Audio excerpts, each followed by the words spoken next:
Dios Padre vivo, te damos gracias.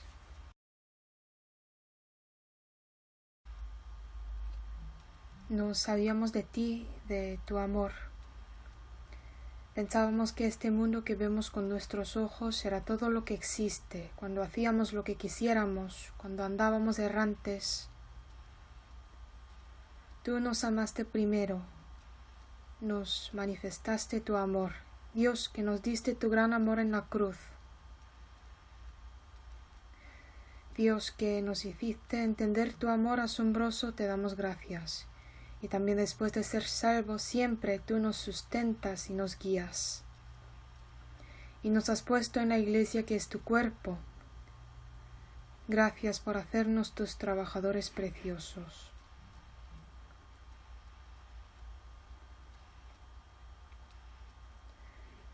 Nosotros, los profesores que nos encargamos de enseñar a los alumnos, hemos reunido hoy para aprender tu palabra.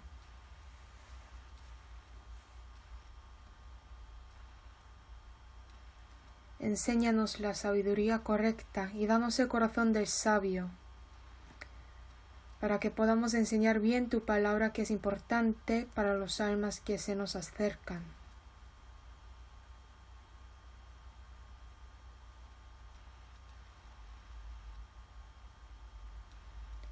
Y ayúdanos para que puedan recibir la salvación y crecer de día en día y que vivan la vida que te glorifiquen.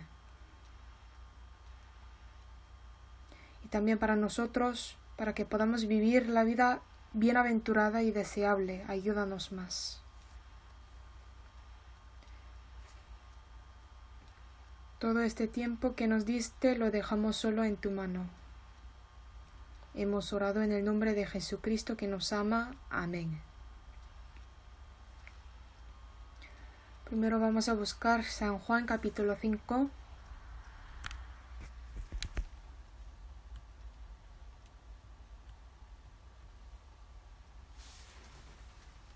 Capítulo 5, versículo 39.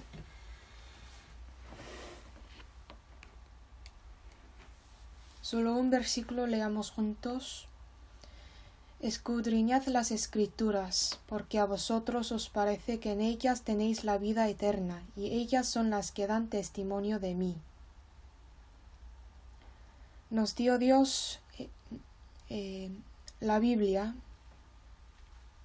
¿Y eso por qué? Si pensamos en esto, la Biblia dice, en ellas tenéis la vida eterna. El propósito de darnos la Biblia era para que tuviéramos la vida eterna, no para que obtengamos conocimiento, sino que tengamos la vida eterna.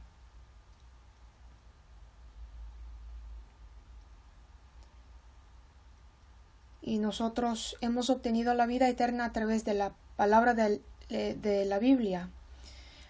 Algunos piensan, si ya tengo vida eterna, ¿por qué tengo que estudiar más la Biblia? Pero la Biblia dice, ellas son las que dan testimonio de mí.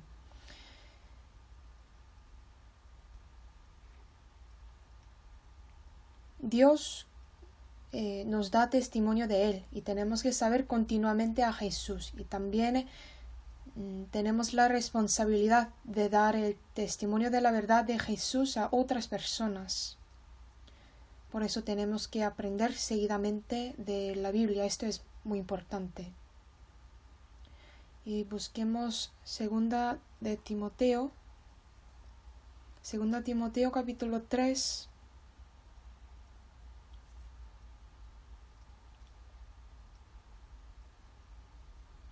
Versículo 16,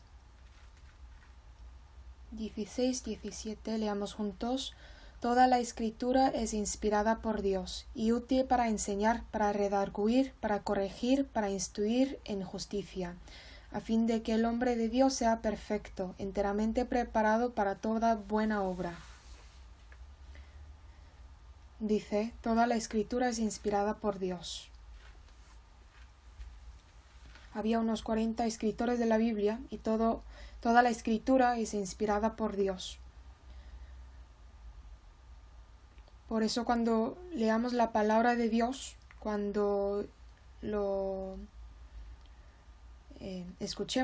tenemos que escuchar con inspiración y leer con inspiración, no solo con conocimiento o algo racional. No es que no necesitamos conocimiento racional, sino que necesitamos también la inspiración, porque toda la escritura es inspirada por Dios. Por eso, por inspiración comprendemos. Aun las personas que les falta un poco de conocimiento, las personas con inspiración puedan entender más y puedan desplegar poder más potente. Sería muy limitado aprender la Biblia solo con nuestro conocimiento, sin inspiración. Es importante tener el conocimiento, pero lo más importante es la inspiración. ¿Qué poder tiene la palabra de Dios? Pues útil para enseñar, para redarguir, para corregir, para instruir en justicia. Por lo tanto, primero nosotros tenemos que ser enseñados, ser redarguido, ser corregido y ser instruido en justicia. Primero nosotros. Y lo que hemos recibido, lo que hemos aprendido, lo tenemos que enseñar y transmitir a nuestros alumnos que se nos acercan. Por eso nosotros aprendemos primero. Tenemos que saber primero recibir inspiración y luego tenemos que enseñarlo.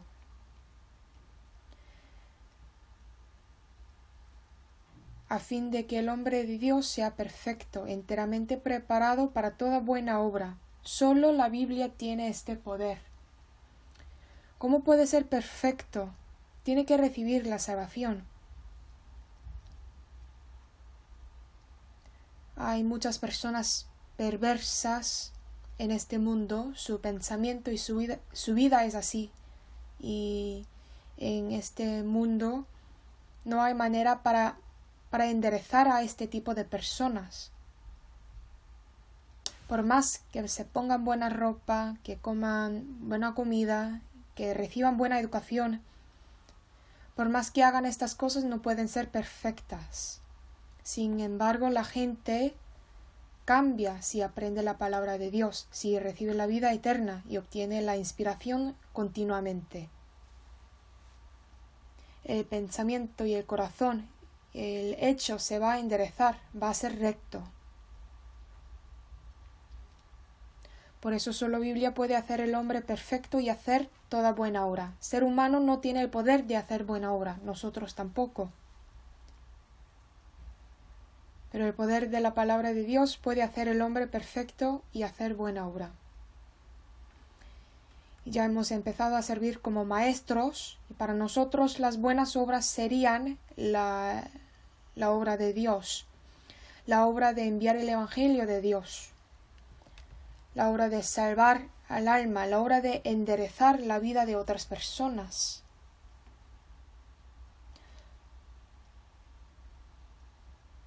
Los que pueden hacer estas buenas obras son los que han recibido la salvación a través de la palabra de Dios. Son los que sean enseñados y sean redarguidos continuamente.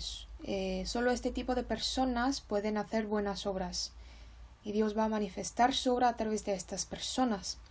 Espero que empecemos pensando en nuestro corazón cuán importante es aprender correctamente de la Biblia y cuán importante es para nosotros aprender la Biblia con la inspiración. Hoy el tema es el sumario del Antiguo Testamento.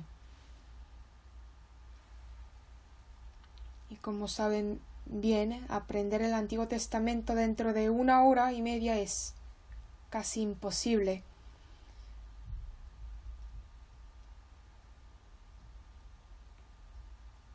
No podremos aprender detalladamente, sino es un sumario, una introducción nomás.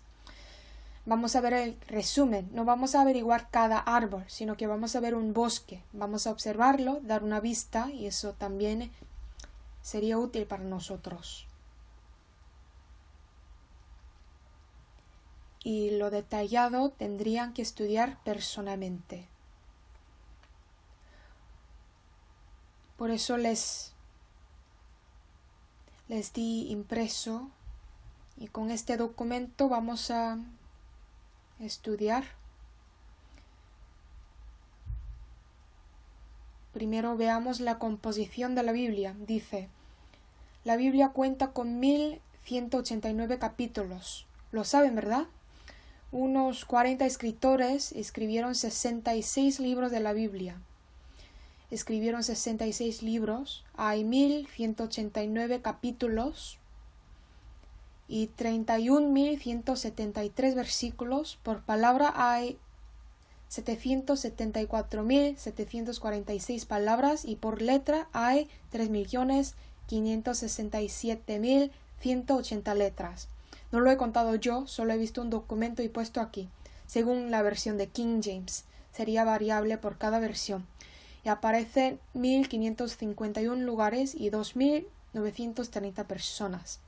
Si fuera una película sería una obra maestra, una gran película. Tenían unos 20 trabajos, vivían en 10 países, hablaban 3 idiomas. Estos 40 escritores escribieron Biblia durante 1600 años.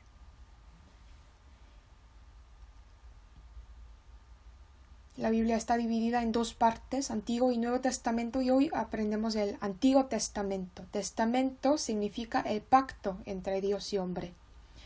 Se puede dividir la Biblia en 2 pactos, el Antiguo y el Nuevo Testamento.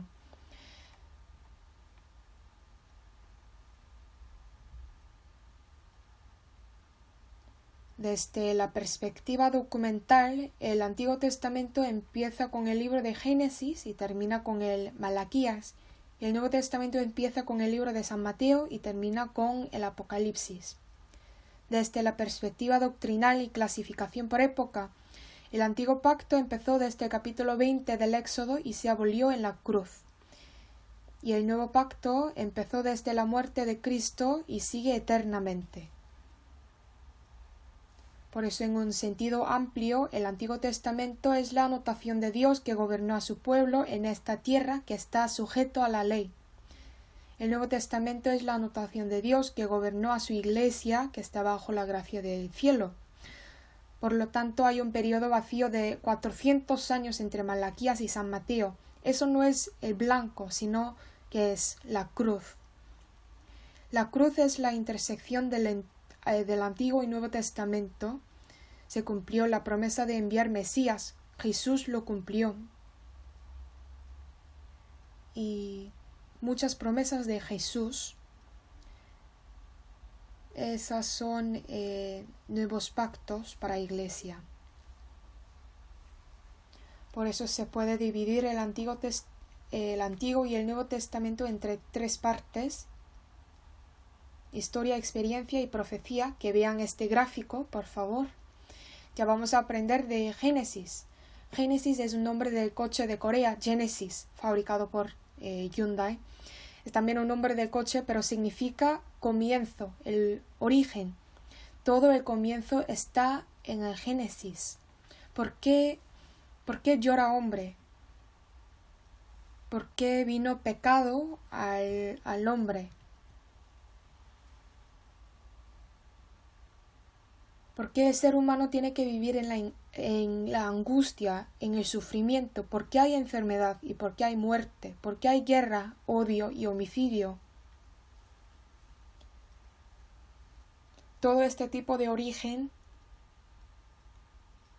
está escrito en Génesis. Todo el comienzo está escrito en este libro. En la página 2 hay Pentateuco. Pentateuco es 5 libros de Moisés: Génesis, Éxodo, Levítico, Números y Deuteronomios. Estos son los 5 libros que escribió Moisés. Y Moisés no estaba vivo cuando ocurrieron acontecimientos de Génesis, pero el Espíritu Santo le hizo escribirlos. He puesto San Juan capítulo 5 versículo 45 abajo. Yo voy a leer: no penséis que yo voy a acusaros delante del Padre. ¿Hay quien os acusa? Moisés, en quien tenéis vuestra esperanza. Porque si creyeseis a Moisés, me creeríais a mí, porque de mí escribió él. Pero si no creéis a sus escritos, ¿cómo creeréis a mis palabras? Jesús dio el testimonio de que Moisés escribió la Biblia. Y si vemos el propósito, capítulo 1 a 11 explica la humanidad y el origen del hombre y el pecado en general. 12 a 50 habla de Israel, la historia de Israel. Desde el capítulo 1 hasta 11 aparecen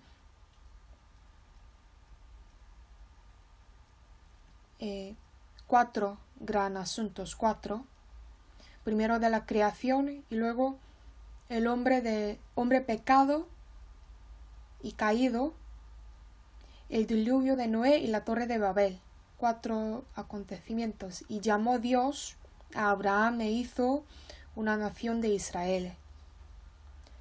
Aparece la historia de Israel de este capítulo 12 a 50 y de ahí salen 4 personas: Abraham, Isaac, Jacob y José. Podemos resumir Génesis, que es el libro de 4 acontecimientos y 4 personas principales.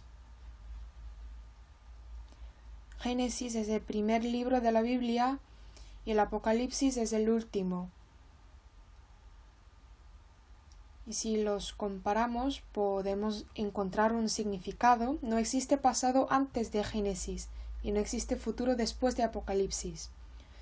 Génesis es una respuesta de la pregunta ¿cómo empezaron todas las cosas? Y Apocalipsis es una respuesta de la pregunta ¿cómo terminan todas las cosas? Si vemos el paréntesis 2, hay contrastes. Lo que empezó en Génesis se cumple en Apocalipsis. En Génesis sale la creación, el primer cielo y la primera tierra. Y en el Apocalipsis cumple en los cielos nuevos y la tierra nueva. Y Satanás atacó al hombre. Por eso Adán y Eva pecaron, y eso en Apocalipsis hay el último ataque de Satanás y el juicio de él. Y ya Satanás cae al lago de fuego eterno. En Génesis sale la lumbrera que señorea en el día, pero en Apocalipsis no hace falta el sol. Jesús dijo que sería la luz, por eso no hay noche, no hay mar. En el huerto de Edén había 4 ríos y ya sale el agua de vida. En Génesis sale maldición por el pecado, pero en Apocalipsis no hay maldición. En la página 3, el hombre fue echado del paraíso, del huerto de Edén. Pero en el Apocalipsis hombre fue recuperado en paraíso. En Génesis empezó el dolor, tristeza y la muerte, pero aparece el cielo, que es el fin de lágrima. No hay llanto, ni clamor, ni dolor o muerte. Ya recuperó la dominación, se puede ir al árbol de la vida. Serían juzgados Anticristo y Babilonia. Hay bodas del Cordero, el matrimonio, y la caída de serpiente, el juicio de Satanás. Ya cumple el cielo donde Dios mora con hombres para siempre. El libro de Génesis y el Apocalipsis son contrastantes. Son comienzo y terminación. Por eso si vemos el resumen de Génesis, como he dicho antes, hay 4 acontecimientos y desde el capítulo 12 a 50 aparece historia de Israel, y entre eso 4 personas: Dios de Abraham, Dios de Isaac, Dios de la vida de Jacob, de José. José es la imagen de Jesús, era soñador. Él contó su sueño ante sus hermanos y sus hermanos lo odiaron.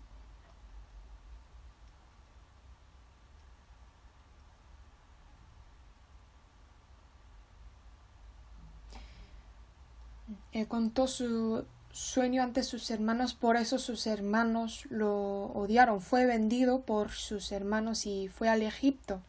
Fue deshonrado y fue a la cárcel, no tenía nada de esperanza. Ese José interpretó el sueño de Faraón y fue gobernador de Egipto. Ya es el salvador de su nación. Vamos a ver Génesis capítulo 45.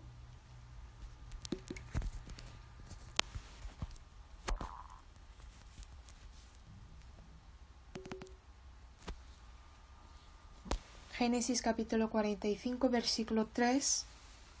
Y dijo José a sus hermanos: Yo soy José, ¿vive aún mi padre? Y sus hermanos no pudieron responderle, porque estaban turbados delante de él.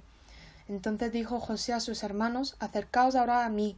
Y ellos se acercaron. Y él dijo: Yo soy José vuestro hermano, el que vendisteis para Egipto. Ahora pues no os entristezcáis, ni os pese de haberme vendido acá, porque para preservación de vida me envió Dios delante de vosotros.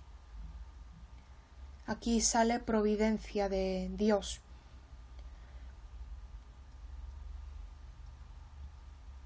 José no era culpable, pero fue vendido a Egipto y luego fue a la cárcel. Durante este proceso Dios tuvo un plan. El pueblo de Israel sufrió por el hambre de la tierra, tuvo el plan de salvarlo. Para cumplir este plan Dios usó a José, y se dio cuenta José de que no eran sus hermanos que lo vendían, sino que le envió Dios delante de sus hermanos. Así los perdonó.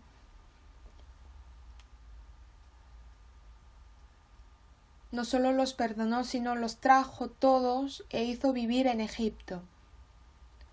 Lo que tenemos que pensar es que Faraón, que sale en Éxodo, es la sombra de Satanás. Egipto es la sombra del mundo.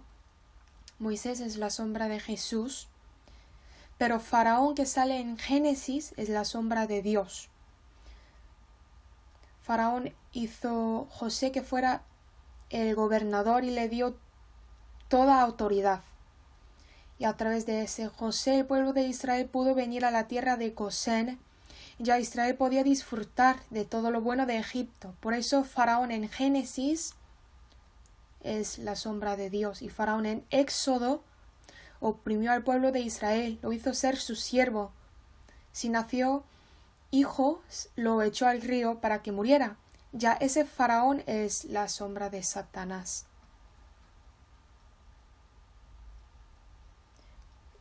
Capítulo 45, versículo 16. Y se oyó la noticia en la casa de Faraón diciendo: Los hermanos de José han venido, y esto agradó en los ojos de Faraón y de sus siervos. Y dijo Faraón a José: Di a tus hermanos hacer esto: cargad vuestras bestias, e id, volved a la tierra de Canaán, y tomad a vuestro padre y vuestras familias, y venid a mí, porque yo os daré lo bueno de la tierra de Egipto, y comeréis de la abundancia de la tierra. Y tú manda hacer esto: tomaos de la tierra de Egipto carros para vuestros niños y vuestras mujeres, y traed a vuestro padre, y venid. Y no os preocupéis por vuestros enseres, porque la riqueza de la tierra de Egipto será vuestra. Este Faraón es la sombra de Dios. Dio todo lo bueno a José, hizo traer su familia a Egipto para dar lo bueno de la tierra de Egipto. José es el modelo de Jesús, también es el modelo de los salvos. Nosotros también tenemos que traer gente para darle lo bueno de Dios. Esta obra tenemos que hacer nosotros. Y no os preocupéis por vuestros enseres. Esto significa que todo lo que tenían en Egipto ya no vale. Échenlo y vengan al Egipto, porque hay cosas más buenas en Egipto, dice. En este mundo muchas personas no se acercan a Dios porque lo que poseen en este mundo, las cosas que parecen buenas ante sus ojos, pero dice: y no os preocupéis por vuestros enseres, échalo y vuélvete a mí. Nos encargamos de guiar estos almas a Dios.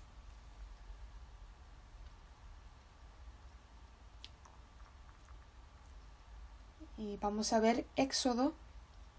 Éxodo significa escape, liberación.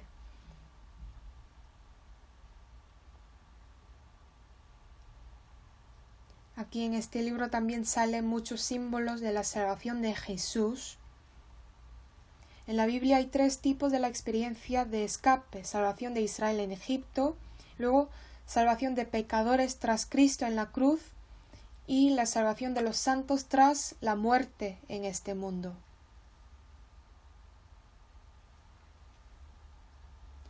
Nuestra carne será libertada del pecado, ser resucitados e ir al cielo, en la página 5 dice: Egipto es un modelo de sistema mundano. Faraón es el modelo de Satanás. Israel es modelo de iglesia. Moisés es el modelo de Cristo. Cruzar el Mar Rojo es un símbolo de la resurrección o el bautismo, y el maná es el pan vivo, que es nuestro Jesús y la palabra. Y golpeó la roca y salió el agua, esto significa la muerte de Jesús. Amalek siguió molestando, esto es la imagen de la carne, y lo principal es la Pascua. La sangre del Cordero de Pascua, la sangre de Jesús. Por él ya Israel recibe la salvación. Pasa a juicio ante israelitas. Moisés es el modelo de Jesús. La semejanza es que Moisés era profeta, sacerdote, siervo y salvador. Era manso, fiel y obediente, tenía poder. Nació como hijo, estuvo en peligro de morir en el Nilo, pero fue salvo. Moisés significa de las aguas los saqué. El significado del nombre de Jesús es la salvación. Fue protegido por la providencia de Dios y eligió sufrir con los judíos en vez de gobernar en Egipto. Fue rechazado primero por sus hermanos, pero por segunda vez fue recibido, y por el resultado obtuvo esposa extraña, es el modelo de iglesia. Moisés reprendió Egipto y Cristo reprendió este mundo. Moisés salvó al pueblo de Dios por la sangre y Cristo salvó este mundo en la cruz. Moisés guió al pueblo, lo hizo comer y cargó su carga, era imagen de Dios.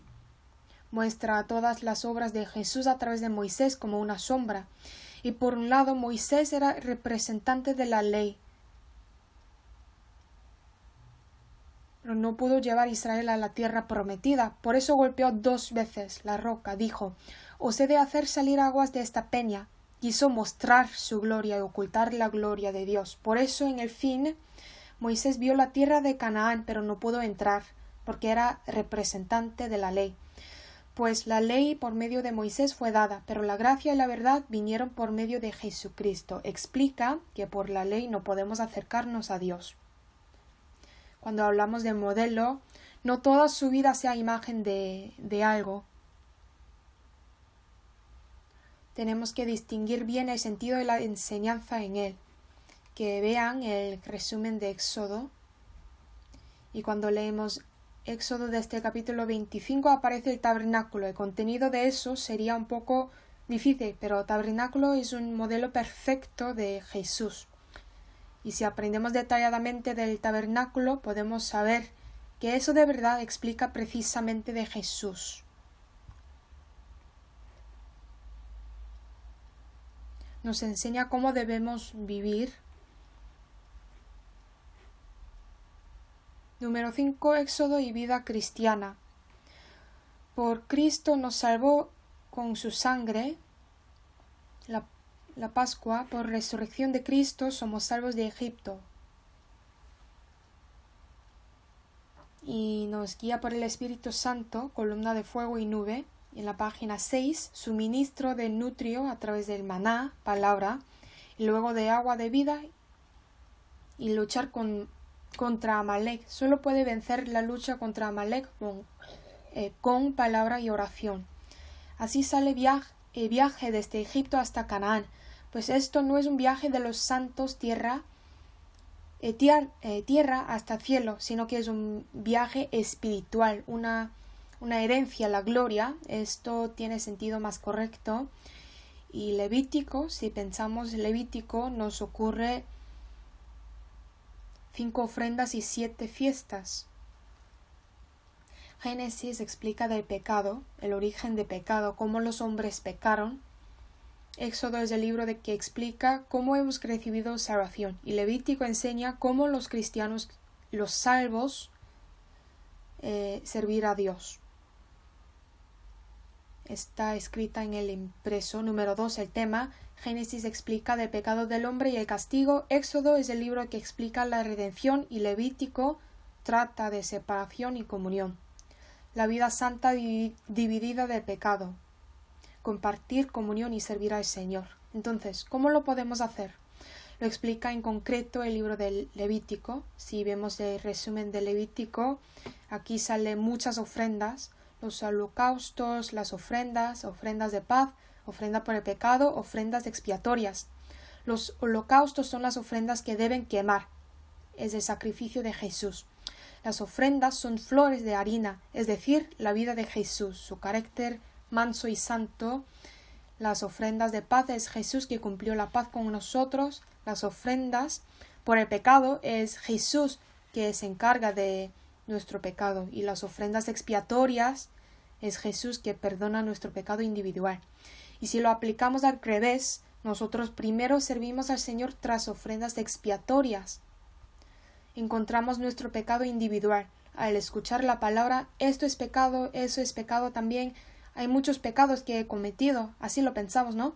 Y después, a través de las ofrendas por el pecado, nos da cuenta de que somos pecadores desde raíz. Y luego, ofrendas de paz. Por la cruz de Jesús ya sabemos la manera de reconciliarnos con Dios, ser uno por la cruz. Y después ofrecer las ofrendas, ser semejante al carácter de Jesús, ser manso. Y por holocaustos, presentar nuestro cuerpo en sacrificio vivo, así seguimos. Por eso aprender las ofrendas nos enseña la vida de Jesús y también la manera de vivir correctamente los cristianos a la vez. Hay 7 fiestas: fiesta de Pascua, panes sin levadura, primicias, Pentecostés, trompetas, expiación y tabernáculos. Estas 7 fiestas son para los israelitas, pero también algunos son para los santos.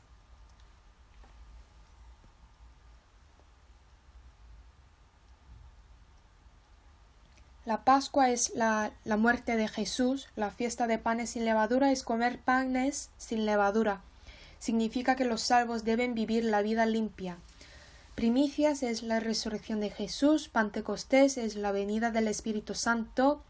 Trompetas es el arrebatamiento de la Iglesia y también la recuperación de Israel. Expiación es la salvación de Israel. Y tabernáculo es el milenarismo. Levítico es un libro un poco difícil de entender con solo leer la Biblia, pero hay libros de referencia que pueden ayudar a comprender más bien. Si leemos así, podemos obtener más enseñanza en este libro.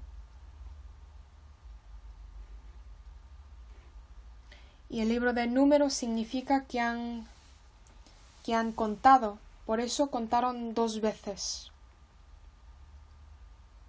2 veces. Contaron los hombres mayores de 20 años, porque eran soldados que pueden participar en la guerra. Contaron antes de marchar y después de marchar, 2 veces en total. ¿Y cuál era el número en total? Pues en la página 7 dice: en el primer censo había 603.550 hombres y el segundo censo eran 601.730 hombres. 38 años pasaron, pero el número se disminuyó. Se redució 1.820 personas. ¿Por qué se disminuyeron? Algunos dicen que se pasaron 40 años en el desierto después del Éxodo y había muchas tumbas.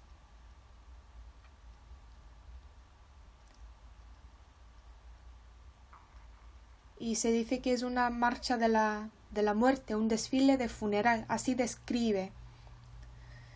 ¿Esto qué significa? Pues, excepto José y Caleb, todos murieron, siguen muriendo, muere y muere. Habría muchas tumbas, ¿no?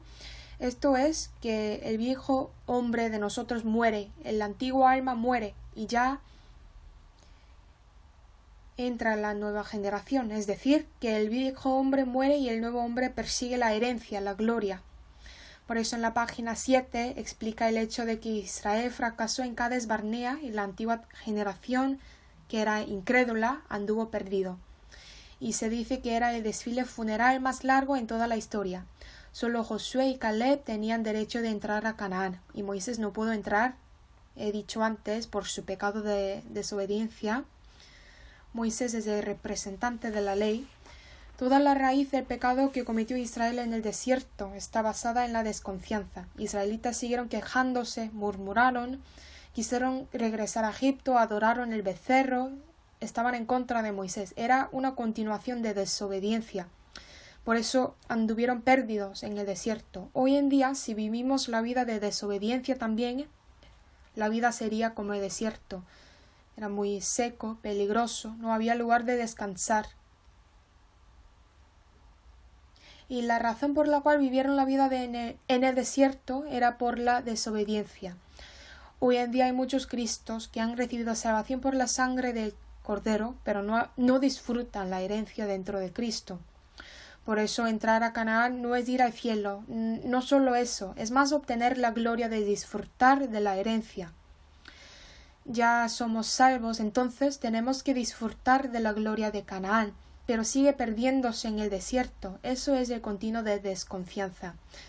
Claro que la vida cristiana es desierto, es la iglesia en el desierto por el aspecto de sufrimiento, pero ya pasamos del desierto y por el fin entramos a Canaán, que podemos recibir la gloria espiritualmente. Tenemos que disfrutar de Canaán. Aún no hemos recibido la herencia de Dios en el cielo. Nuestro cuerpo no lo recibe, pero espiritualmente tenemos que vivir gozando Canaán. Por eso Número explica la vida en el desierto de 40 años.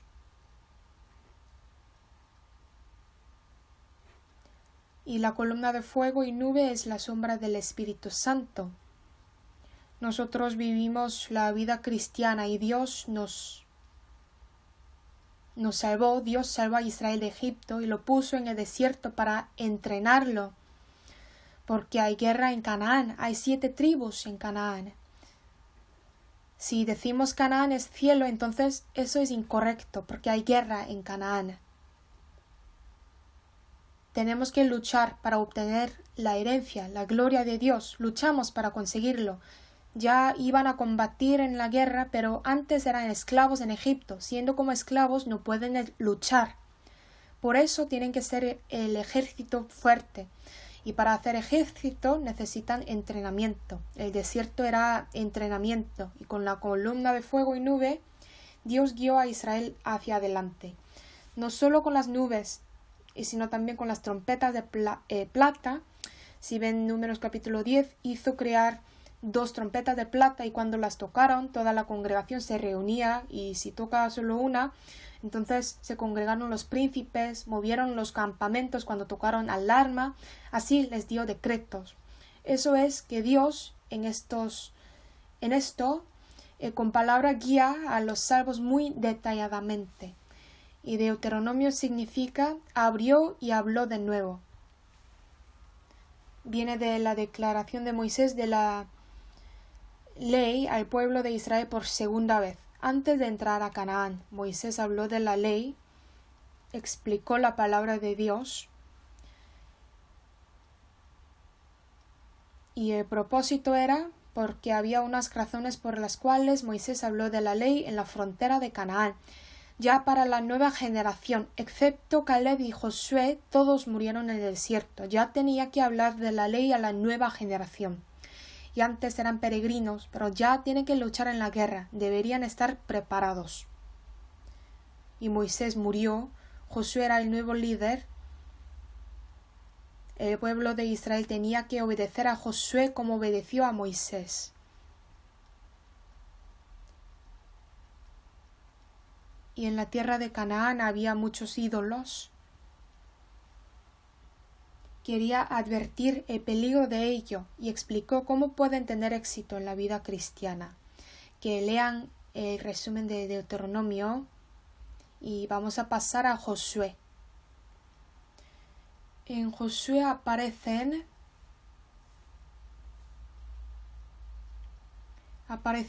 guerras concretas. He puesto aquí el gráfico. Las etapas de vida cristiana espiritual. Egipto es el mundo, desierto es como andar errante, es el entrenamiento. Y luego Canaán es el triunfo.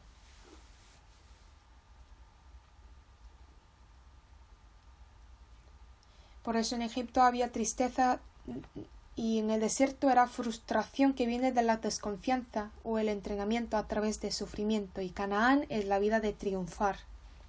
Si vemos la vida de Josué, pues él nació como esclavo de Egipto, era hijo de Nun.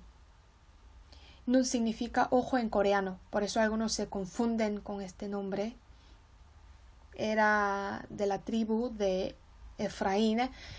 Originalmente su nombre era Oseas, que significa salvación, pero Moisés lo cambió a Josué. Jehová es la salvación. Moisés cambió su nombre. Era servidor de Moisés y ya es su sucesor. En el Nuevo Testamento es el modelo de Cristo. El nombre Jesús tiene el mismo significado con Josué, que significa Dios es la salvación. Como Josué conquistó a los enemigos en esta tierra, Cristo derrotó a todos los enemigos tras su muerte y resurrección. No era Moisés que llevó a Israel a Canaán, era Josué. Como he dicho, Moisés es el representante de la ley. La ley no puede llevarnos al cielo. Josué lo llevó, es el modelo de Jesús, y Josué distribuye la tierra a cada tribu. Jesús distribuye su herencia a los santos. En el resumen de Josué, primero cruzan el río Jordán. El Mar Rojo, cuando cruzaron el Mar Rojo, Dios lo dividió a través de Moisés y el pueblo lo cruzó. Es la explicación de la salvación del Espíritu. Jesús, por su sangre, nos salvó. Y dice en la Biblia, el velo del templo se rasgó en dos, de arriba a abajo. Solo por la sangre de Dios recibimos la salvación. Pero cuando encontraron el Jordán, los sacerdotes llevaron el arca mediante el sufrimiento, lo llevaron y metieron los pies en el río. Cuando entraron se dividió el agua, ¿no? Por eso la salvación del Espíritu es algo que Jesús nos da. Solo tenemos que recibirlo nomás. Pero la salvación de la vida es algo que nosotros tenemos que hacer mediante el sufrimiento, obedeciendo a la palabra de Dios. Tenemos que hacerlo. Lo cumplimos nosotros. Y si ven Josué, cuando cruzan el Jordán, los sacerdotes están delante del pueblo y están enfrente de medio del río. Esto es el aspecto de Jesús. Que Jesús padeció el sufrimiento de morir en la cruz y después nosotros estamos preparados de cruzar al cielo. Ese camino está preparado ya. Y llevaron piedras que estaban en el medio de Jordán y las levantaron en Gilgal, las 12 piedras. Estas piedras vienen del fondo del río. Son visibles. Y Josué también levantó 12 piedras otra vez en medio de Jordán, en el lugar donde estuvieron los pies de los sacerdotes. Ya estos son invisibles, están dentro del río, se inunda. Por eso las piedras levantadas en el río son la muerte de Jesús y las piedras que salen del agua son la resurrección de Jesús. Hablan de la muerte y la resurrección de Jesús. Los sacerdotes estaban dispuestos a morir al cruzar. Por eso todo el pueblo podía cruzar. Asimismo Jesús estaba dispuesto a morir en la cruz. Por eso nosotros podemos ir al cielo. Y las piedras que erigieron en Gilgal vienen del fondo del río.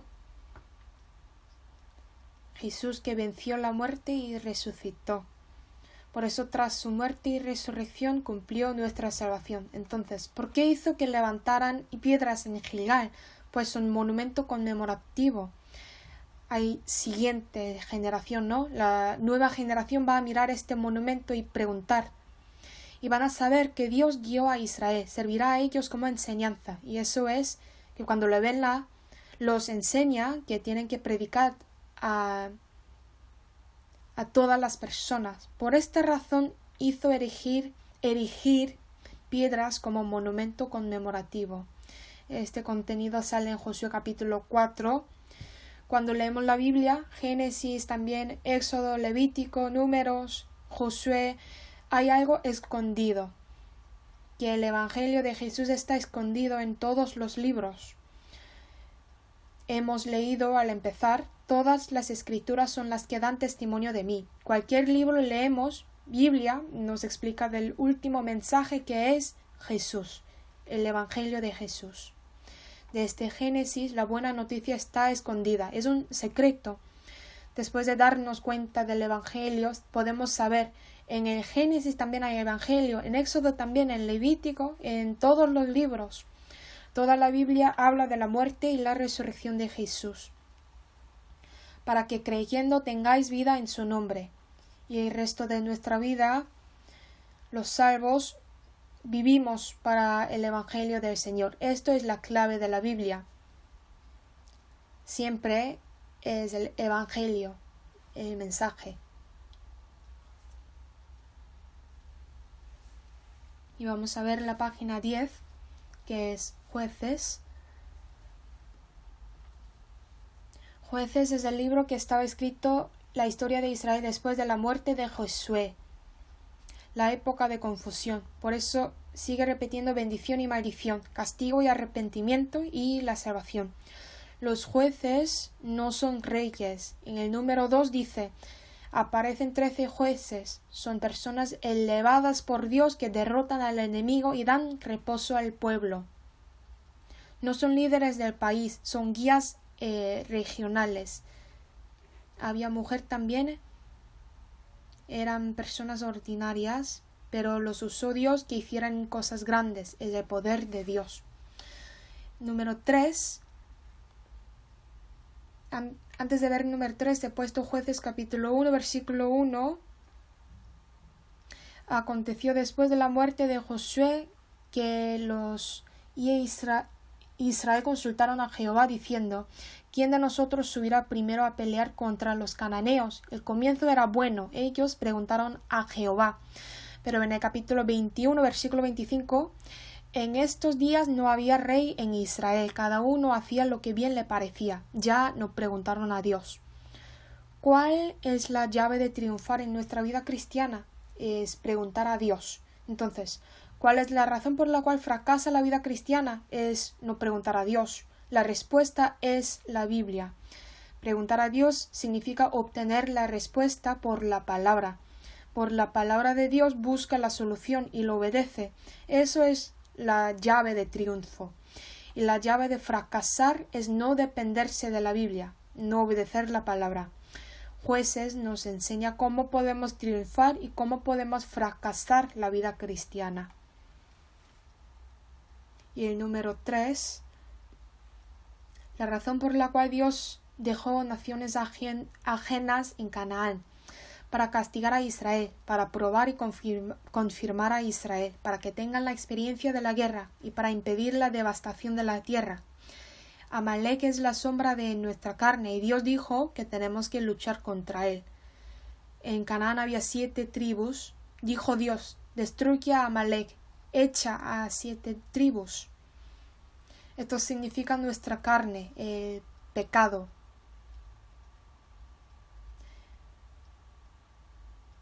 Hemos recibido la salvación, pero Dios nos ha puesto la naturaleza de pecar. Si no hubiera tenido esa naturaleza, si no existiera nada en la naturaleza de pecar, ¿qué tan bueno será, no? No vamos a odiar a nadie, codiciar, realmente tendríamos la paz. Pero la realidad no es así. Continuamente tenemos el deseo de pecar. Sin cesar, todos los días, todo el tiempo tenemos ese deseo.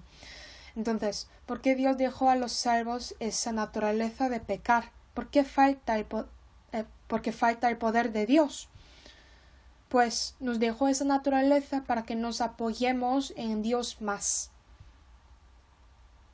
Si no tenemos ningún pecado, no necesitamos más a Dios para depender de Dios enteramente y para pelear la lucha contra pecado necesitamos el poder de Dios. Tenemos que perseguir el poder de Dios sin cesar y hay compensación después de la lucha, como tomar botín después de la guerra. A través de la guerra podemos ser soldados más fuertes y a través de luchar contra pecado y carne tenemos el poder de luchar contra Satanás. Las personas que no pueden vencer la lucha contra su carne no pueden combatir contra Satanás. Por eso nos ha puesto la naturaleza de pecar para que podamos ir a la guerra más grande. Después de conquistar la guerra contra la carne de sí mismo, después de vencer la lucha contra pecado. Ciertamente hay gloria eterna y galardón preparados para nosotros.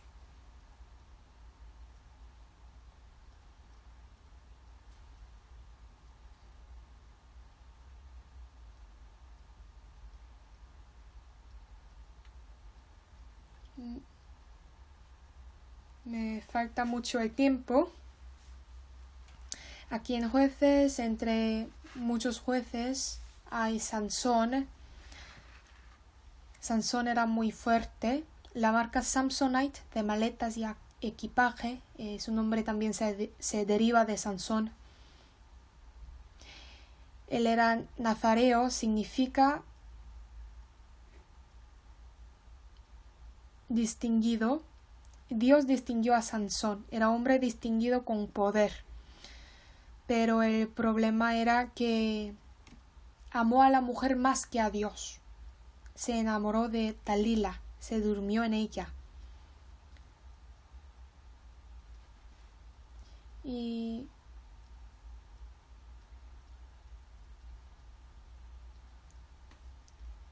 se enamoró de Dalila, rapó su cabello, pues su fuerza se apartó de él, y le sacaron los ojos también. Él perdió toda su fuerza, perdió la luz,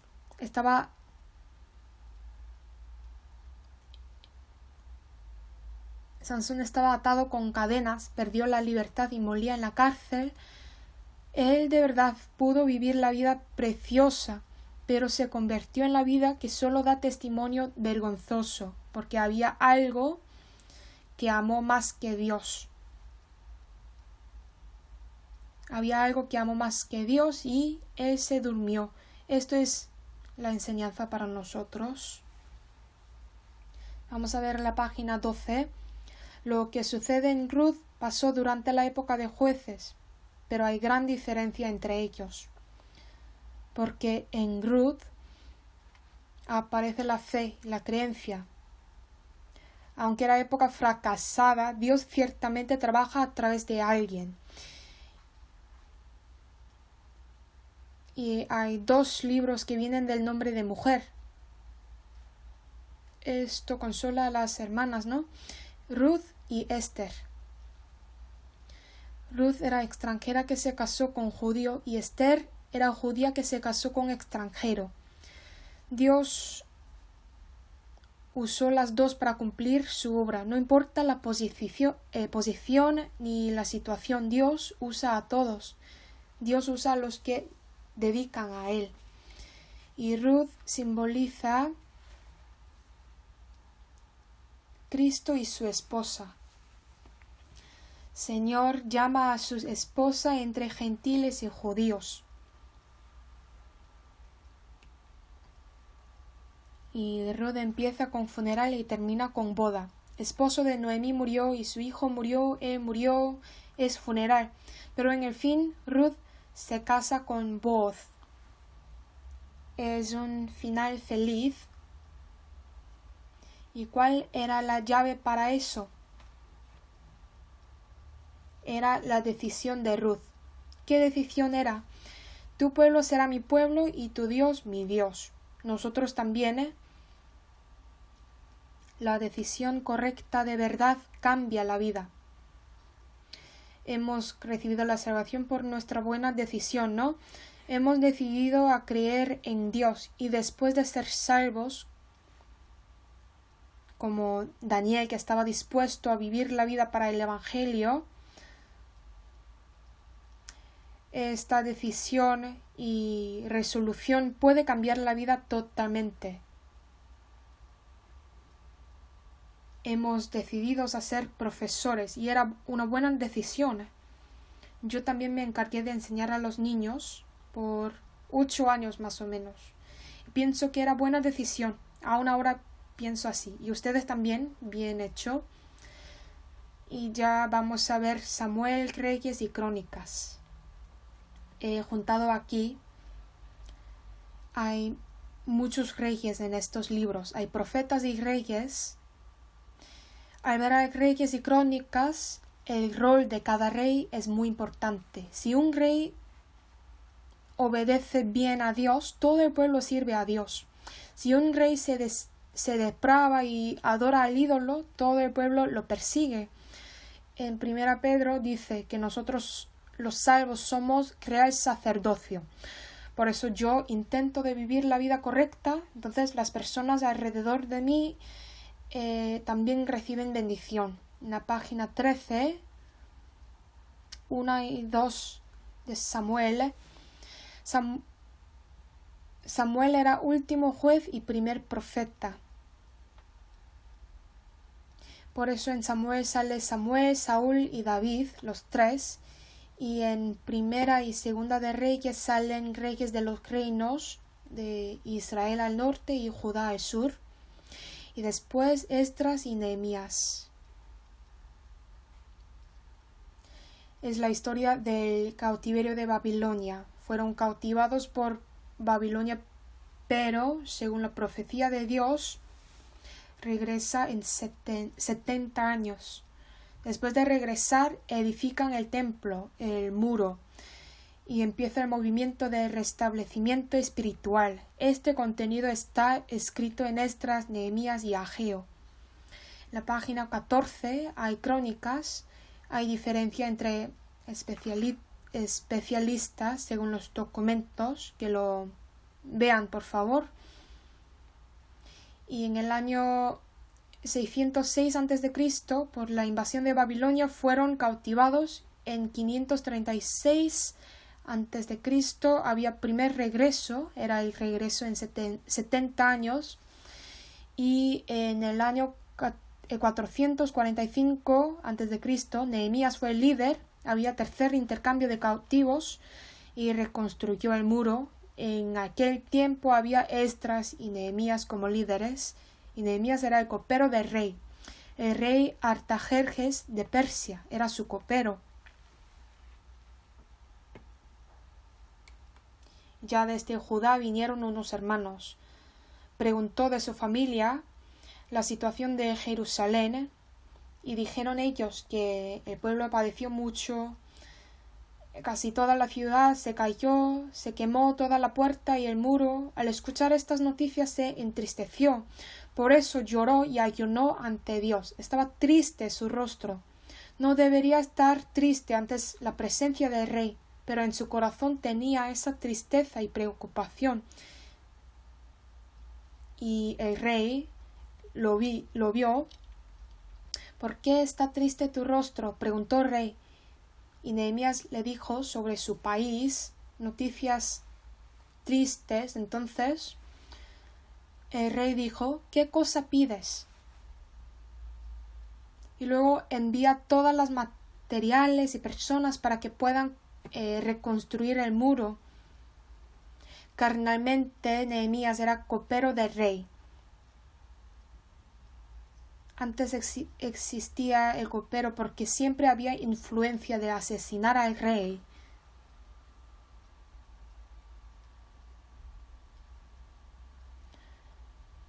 Por eso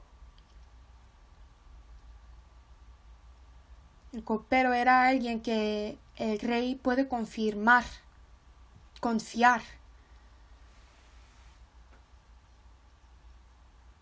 Es alguien que protege su vida.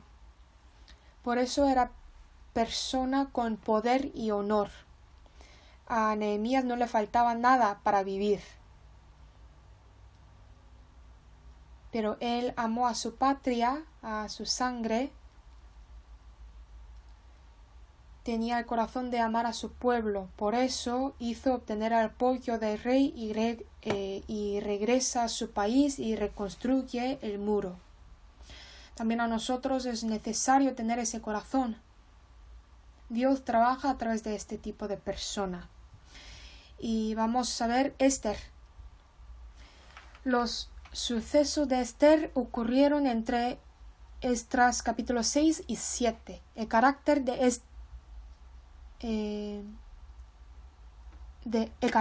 Esther es que el nombre de Dios no aparece ni una vez. Sin embargo, la providencia de Dios parece muy claramente. Hay muchos modelos en Esther. El rey Asuero era el modelo de Dios, Mardoqueo es Jesús, Amán es Satanás y Esther es el modelo de los santos y judíos son iglesia. Por Amán, Mardoqueo está a punto de morir, pero después el rey le engrandeció, es un modelo de la primera y segunda venida de Jesús. Mardoqueo es el modelo de Jesús. Y al leer Esther hay una frase que dijo Esther: si perezco, que perezca. Por su fe, Israel recibió la salvación. Es correcto, pero en el fondo hay Mardoqueo. Mardoqueo la educó. Y sigue enseñándola qué debería hacer ella. Es el modelo de Jesús. Mardoqueo es realmente la persona de la fe. Esther era su prima. Y ya Esther es la reina y Mardoqueo estaba sentado a la puerta del rey. Creo que era un trabajo de él o algo así. Y era tan fiel que se enteró del complot de asesinar al rey. Lo acusa él y salva la vida del rey. Pero no recibe ningún premio. No recibe nada.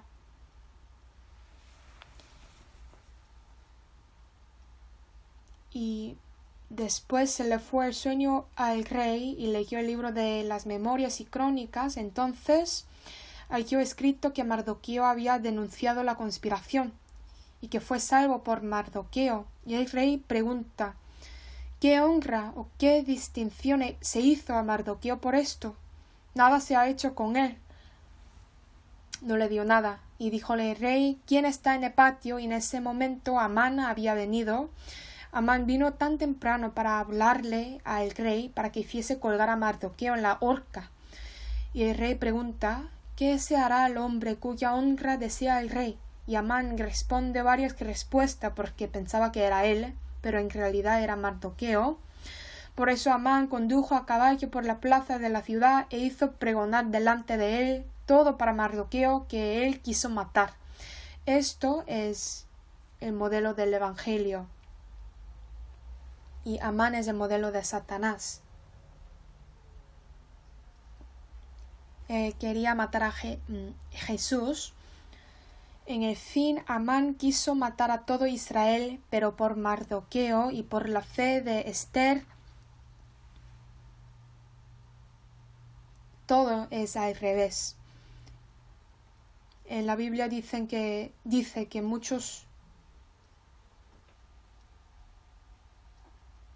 de entre los pueblos de la tierra se hacían judíos, que los persianos quisieron ser los judíos. Por la fe todos son como al revés, y el nombre de Dios se revela. Esto está en Esther. Cada parte de la Biblia es el Evangelio. Jesús está dentro de toda parte. Y página 16, Job.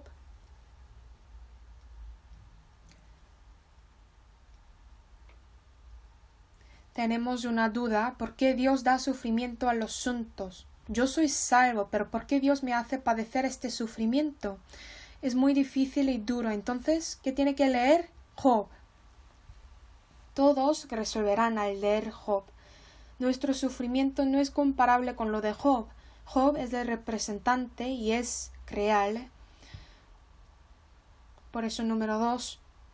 ¿Por qué Dios justo, que es abundante de amor, da sufrimiento a los piadosos? La respuesta perfecta está en Job. Como había la razón y el propósito de su sufrimiento, asimismo hay propósito y razón de nuestro sufrimiento. Y hay un versículo muy famoso. Vamos a recitar Job capítulo 23, versículo 10.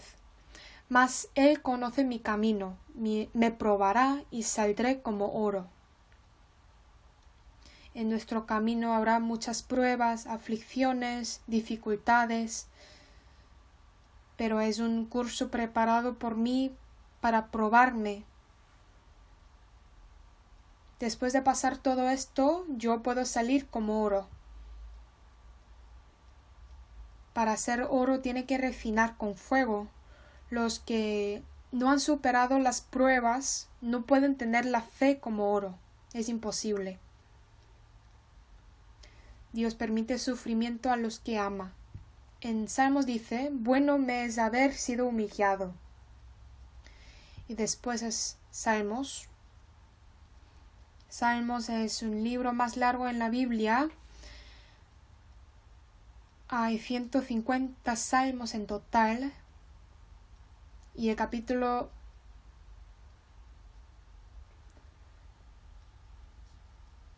119 tiene los versículos más largos. Leer Salmos 119 es como leer unos capítulos de otra Biblia. Es una consolación también. Hay muchos capítulos cortos también en Salmos. Lo más corto es 117, solo dos versículos. Creo que la vida es justa. Hay algo corto y algo largo. En 119 sigue saliendo la palabra de Dios, la ley de Dios, el juicio de Dios, todo de Dios.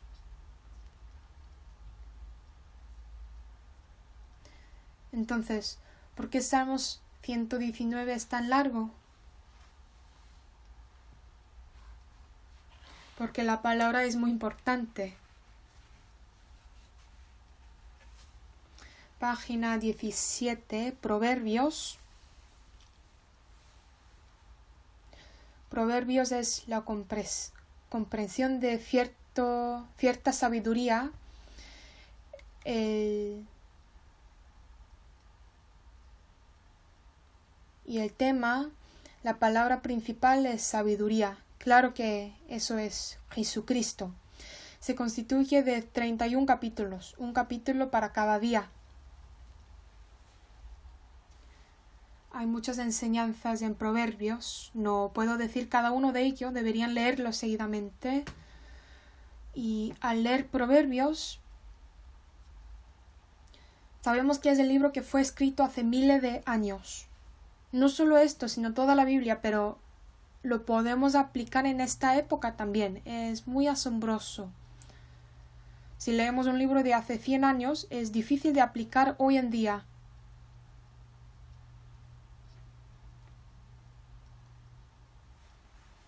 Pero Biblia es el libro de miles de años y si leemos hoy es como la palabra que ha dicho ahora mismo.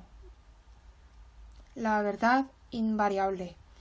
Y Eclesiastés es la palabra del evangelista.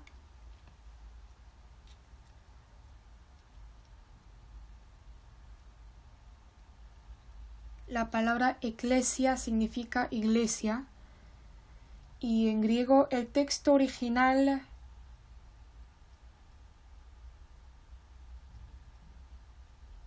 significa la palabra de evangelista.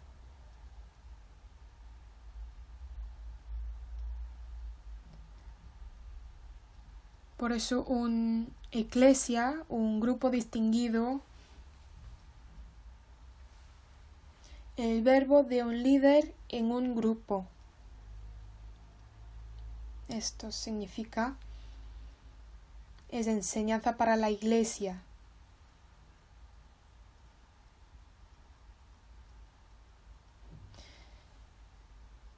Y el tema es, la vida vale la pena.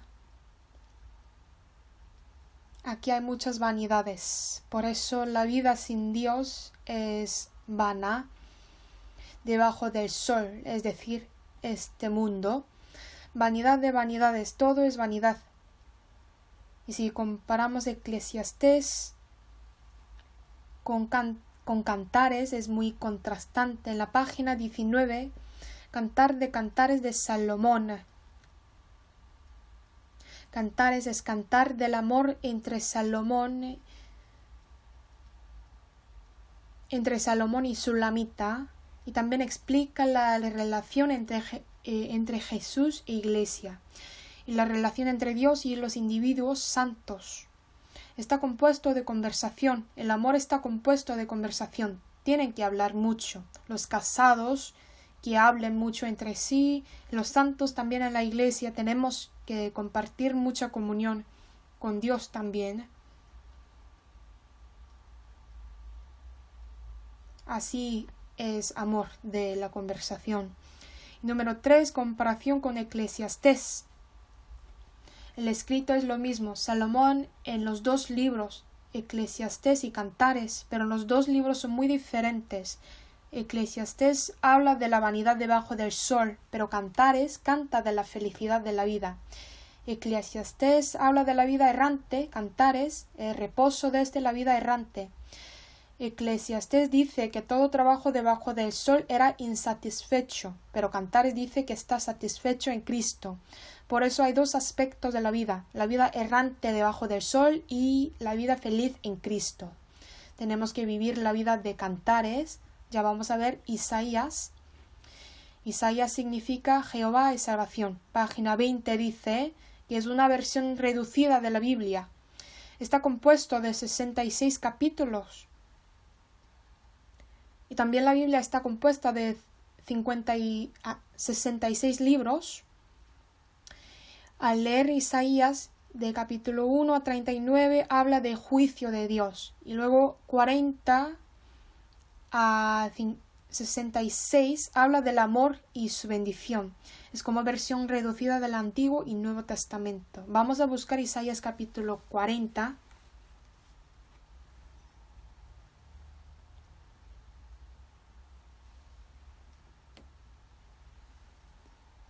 Capítulo 40, versículo 3. Voz que clama en el desierto, preparad camino a Jehová, enderezad calzada en la soledad a nuestro Dios. Todo valle se ha alzado, y bájese todo monte y collado. Lo torcido se enderece, y lo áspero se allane. Preparad camino a Jehová, voz que clama en el desierto. ¿Quién piensan? Juan el Bautista, ¿no? Hasta el capítulo 39 es como Antiguo Testamento y de este capítulo 40 es el Nuevo Testamento. Y como sabemos bien, antes de la venida de Jesús, el Nuevo Testamento empieza con Juan el Bautista. Vamos a ver San Mateo capítulo 3.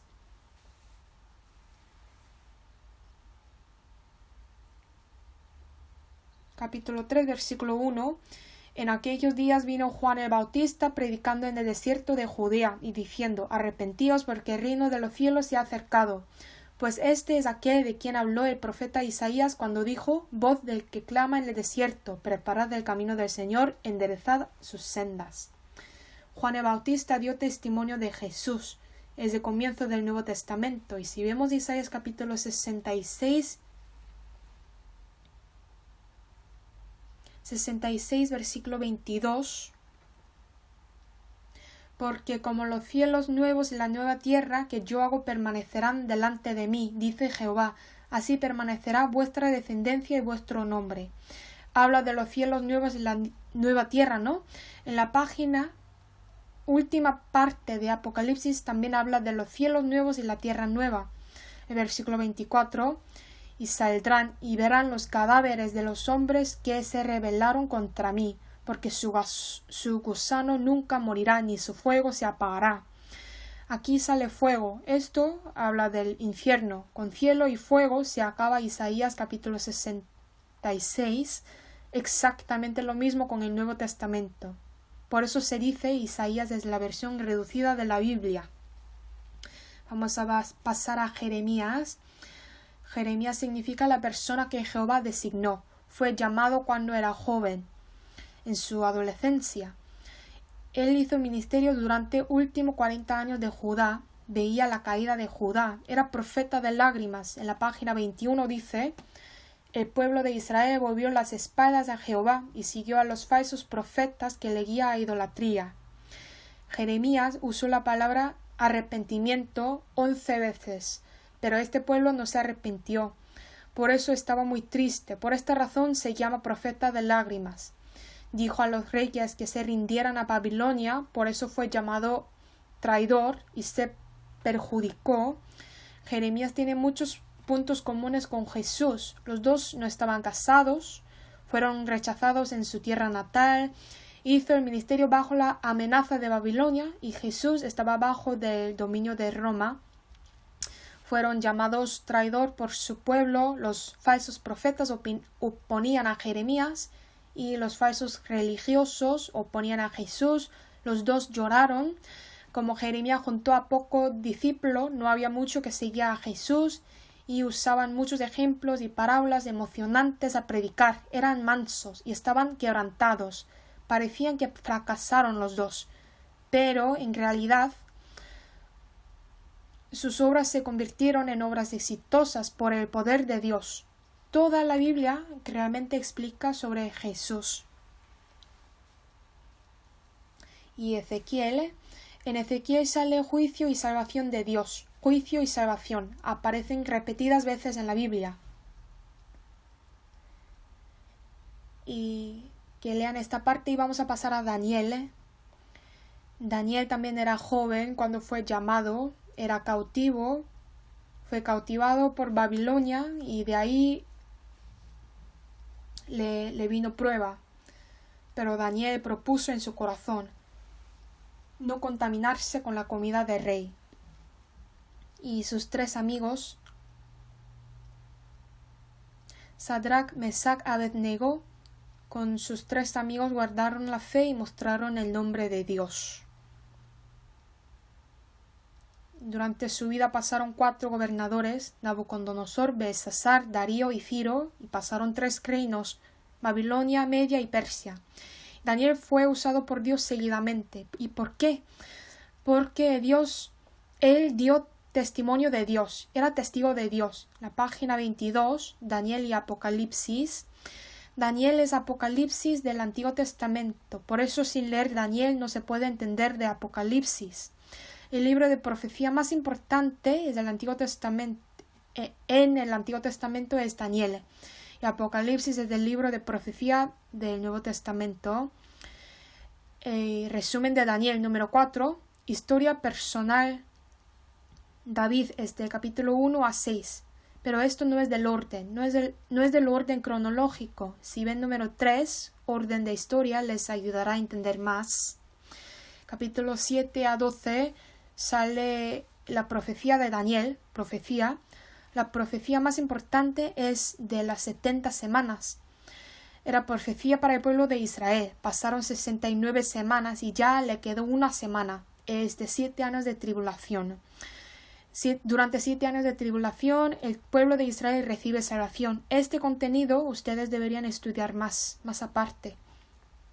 En la página 24 sale los profetas menores, los 12 profetas. En el número 3 sale cronología de los profetas. También hay diferencia de los años entre eruditos.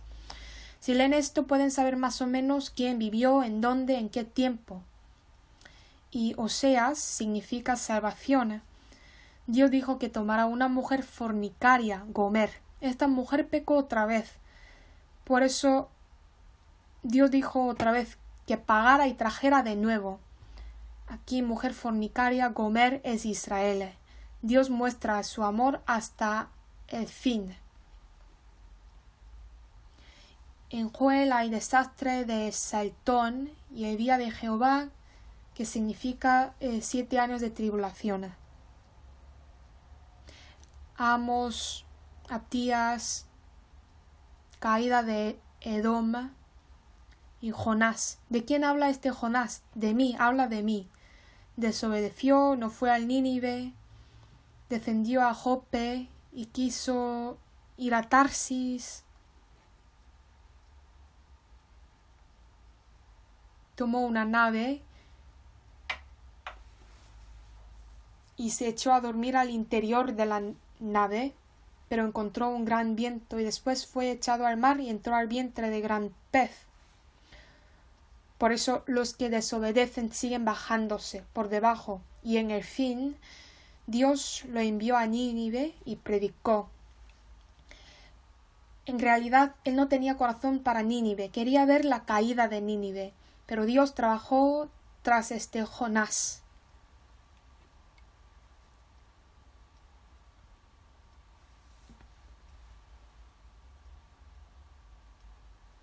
Por eso podemos saber que Dios ama a todo pueblo, Dios ama a todos. Y Dios muestra su obra aunque sea la carne desobediente.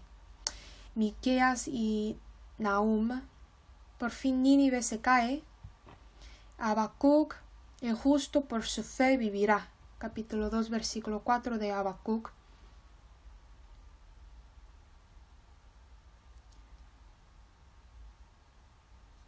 Y después Sofonías y Ageo es de la construcción del templo. Había muchas dificultades, pero Dios trabajó y movió corazón de ellos y en el fin restauraron el templo. Es el contenido de Ageo. Luego Zacarías y Malaquías. Malaquías es el último libro del Antiguo Testamento. En Malaquías, en el último párrafo, Malaquías termina con la promesa asombrosa para los fieles. Termina con este mensaje. Cristo está descrito como el sol de justicia, es estrella de la mañana. Sale en el tiempo más oscuro y lleva la iglesia. Y vamos a buscar Malaquías capítulo 4.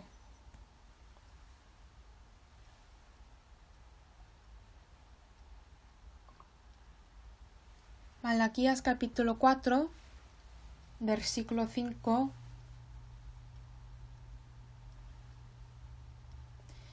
He aquí yo os envío el profeta Elías, antes que venga el día de Jehová, grande y terrible. Él hará volver el corazón de los padres hacia los hijos, el corazón de los hijos hacia los padres, no sea que yo venga hiera la tierra con maldición.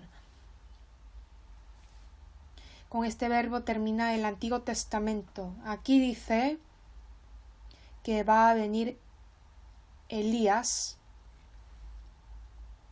y en el último versículo la última palabra es maldición.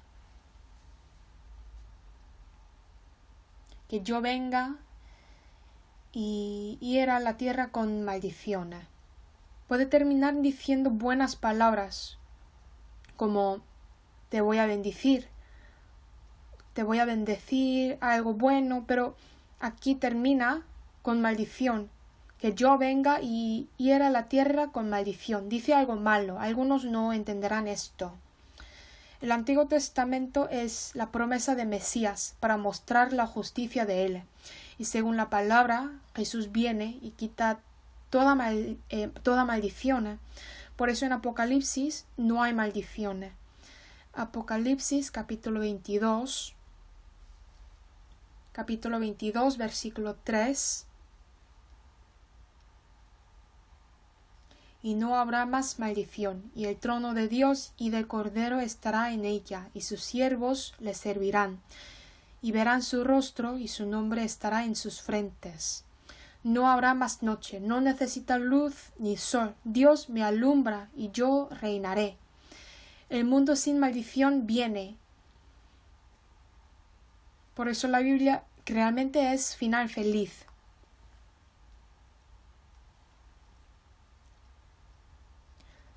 Señor, quita toda maldición por su muerte y nos da la vida eterna. Entonces, ¿cuál es la esperanza de los salvos? ¿Cuál es su esperanza? ¿Cuál es su esperanza? Nuestra esperanza debería ser Apocalipsis capítulo 22, versículo 20. Vamos a buscarlo y leamos juntos. El que da testimonio de estas cosas dice, ciertamente vengo en breve. Amén. Sí, ven, Señor Jesús. Por eso la esperanza de los cristianos debería ser esperar la venida del Señor. Y ahora permanecen la fe, la esperanza y el amor. Por eso creemos en Jesús. Si han creído realmente, tendrían esperanza, ¿no? Que venga Jesús pronto. Y cuando venga nuestra esperanza, se cumple y en el cielo eterno compartimos el amor junto con el Señor.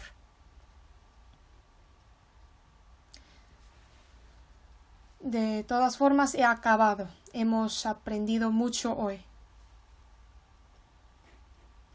Entre 66 libros hemos estudiado 40 libros. Como he dicho al empezar, no podemos ver cada árbol, pero hemos visto un bosque, una montaña grande. Por eso que estudien ustedes más detalladamente. Hasta que vayamos a Dios tenemos que estudiar. Y si entiende más o menos cierta estructura, sería más fácil de entender la Biblia. Vamos a orar.